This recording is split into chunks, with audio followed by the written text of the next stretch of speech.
បាទសូមគោរពអាជ្ញាជំរាបសួរទៅដល់ពុកម៉ែបងប្អូនតាមបណ្ដារាជធានីខេត្តទាំង25ខេត្តក្រុងទាំងអស់គ្នាពុកម៉ែបងប្អូនណាថ្ងៃនេះមានលុយទី300ឆ្នាំផលិតឆ្នាំ2000ពុកម៉ែបងប្អូនពណ៌ផ្សែងបរិយពុកម៉ែបងប្អូនឡានជាមួយឡានផ្លាកលេខ2អក្សរមួយញ៉ែត MV ពុកម៉ែបងប្អូនណាមួយញ៉ែត MV មួយញ៉ែតខ្ពស់ពុកម៉ែបងប្អូនជាមួយឡានស្អាតពុកម៉ែបងប្អូនណាជាមួយមួយគ្រឿងនេះឡានស្អាតជាមួយឯកសារអីគ្រប់ពុកម៉ែបងប្អូនឡានលេងជាមួយជើងគៀងគូចហើយពុកម៉ែបងប្អូនភ្លឺបងប្អូនជាគៀងគួចវាភ្លឺបងប្អូនណាសម្រាប់ពុកម៉ែបងប្អូនចង់បានប្រភេទឡានស្អាតយកទៅចាក់សាំងជីបងប្អូនតម្លៃសមរម្យបងប្អូនណាអាចតាក់ទងមកមើលមកគ្រឿងនេះបានបងប្អូនណាឡានលេងតុបតែងហើយអស់ហើយបងប្អូនជាមួយគ្រឿងក្នុងឲ្យស្អាតពុកម៉ែបងប្អូនមើលមកជុំស្អាតណាទឹកថ្នាំអីនៅស្អាតបងប្អូនណា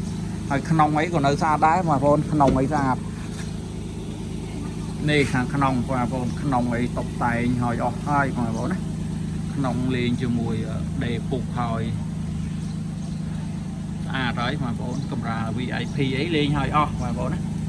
សម្រាប់ពុកម៉ែបងប្អូនចង់បានឡានយកទៅប្រើលក្ខណៈគ្រួសារឡានស្អាតឡានលះមកមើលមកគ្រឿងនេះបានបងប្អូនណាហើយតម្លៃទុនក្រោមទីផ្សារពុកម៉ែបងប្អូនស្អាតណាខាងក្នុងអីរៀបចំហើយចេញអី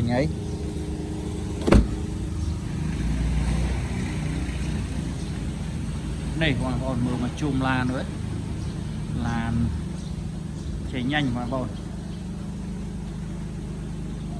តុបតែងហើយអស់ហើយចាប់អារម្មណ៍វឺតបងប្អូនឡានកំពុងតែបច្ឆេះទេបងប្អូនម៉ាស៊ីនស្ងាត់ជាមួយម៉ាស៊ីនប្រអប់លេខអីរត់ស្រួលបងប្អូនឡានរៀបចំហើយបងប្អូនណាមើលគ្រឿងក្នុងអីនៅស្អាត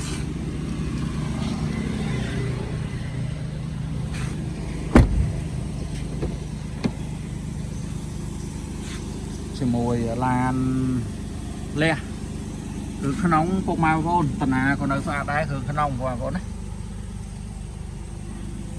ក្នុងលះស្អាតជាមួយឈីអីខាងបងប្អូនតម្លើងឲ្យថ្មីបងប្អូនឈីថ្ងៃទី24ខែ4 2028បងប្អូនយកទៅប្រើគឺតិចចិត្តតិចបេះដូងហើយបងប្អូនមកគ្រឿងនេះហើយជាមួយជាគៀងគូចអីខាងអូនតម្លើងឲ្យថ្មីបងប្អូនណាគៀងគូចហើយជាមួយតឡោកសញ្ញោភ្លើងបណ្ដាញអីលេងឲ្យអស់ហើយបងប្អូន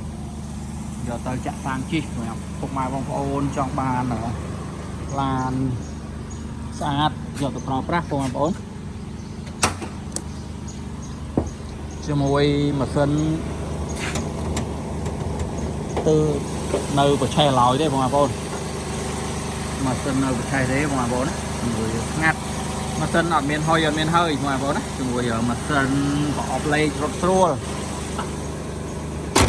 សម្រាប់ពុកម៉ែបងប្អូនដែលចង់បានឡានស្អាតយកទៅប្រើប្រាស់ហើយមិនដឹងទៅមើលនៅណាពុកម៉ែបងប្អូនណាមកមើលខាងបងប្អូនមកគឺមានការធានាជូនពុកម៉ែបងប្អូនធានាជូនតែម្ដងជាមួយប្រភេទឡានអត់មានប្រវត្តិកាត់តស្ងោដូរពណ៌ជាមួយឯកសារអីធានាជូនគ្រប់ពុកម៉ែបងប្អូនសម្រាប់ពុកម៉ែបងប្អូនមានឡានតូចអីចង់យកមកវាយដូរអីអាចយកមកវាយដូរបានបងប្អូនហើយជាចុងក្រោយក៏សូមអរគុណនិងសូមជម្រាបលា